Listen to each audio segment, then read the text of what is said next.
Student বলছি GNM থেকে। আমাদের গত রবিবার দিন হঠাৎ করে রাত্রিবেলা 10:30 নাগাদ এসে ফোন কেড়ে নেওয়া হয়। সেদিন আমাদেরকে বলা হয়েছিল যে আমাদের কাছে ফোন থাকবে, এরকমভাবেই আমরা 10:30 এরকম বাজে তো সবাই পড়তে বসেছি, নিজেদের অ্যাসাইনমেন্ট করছি। হঠাৎ করে আমাদের কলেজ ক্যাপ্টেন এসে ফোন নিয়ে নেয়। আমরা ভাবলাম হয়তো কিছু সমস্যা হয়েছে তাই জন্য ফোন নিয়েছে, ঠিক আছে। সাথে সাথে শুনছি কি আমাদের যে ডিরেক্টর ম্যানেজার আছে সিদ্ধার্থ স্যার, উনি আসেন।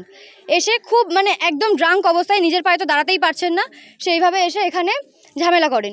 কেমন ঝামেলা না, আমাদের কিছুক্ষণ ধরে আমাদের রুমে 10-15 মিনিট দাঁড়িয়ে কথা বলে আমাদেরই ইয়ারের আরেকটা রুমে গিয়ে ওনার নিজের দিদিকে রুম থেকে এরকম হাত ধরে বার করে দিয়ে দরজা লক করে বাজে ভাষা কথা বলেছে। কথাগুলো এরকমই, তোদেরকে আমরা কিভাবে লাইন মারবো, তোরা তো আমার লেভেলে পড়িস না, আমার লেভেলে যেখানে পড়ে আমি সেখানে লাইন মারি। একটা দিদিকে এরকম চড় মেরে কথা বলেছে, একটা ওই দিদির হাত ধরে নিজের গালে নিজে চড় মেরেছে। এইরকম বিহেভিয়ার উনি করেছে। সিদ্ধার্থ ঘোষ।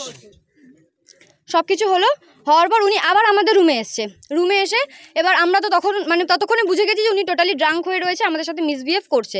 আমি মানছি ওনার খারাপ মতলব নেই, উনি আসবেনটা কেন অত রাত্রেবেলা বিনা ইনফরমেশনে, ওরকম বিহেভিয়ার করবে কেন?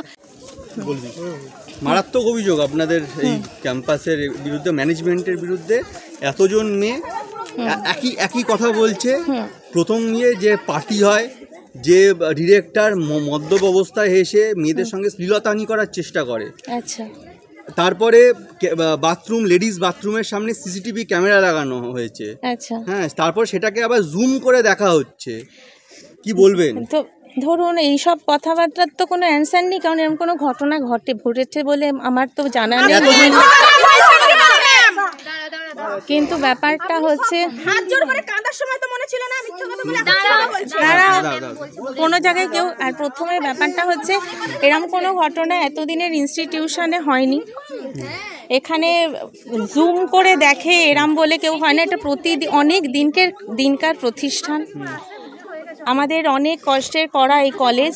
আমরা এটা স্বাভাবিক ব্যাপার, কেউ চাইবে না নিজের কলেজ কখনো নিজে কেউ নষ্ট করুক।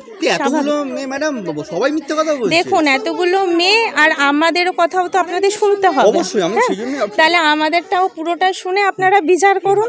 এর বাইরে তো আমার কিছু বলার নেই এরম ভুলভাল কথাতে।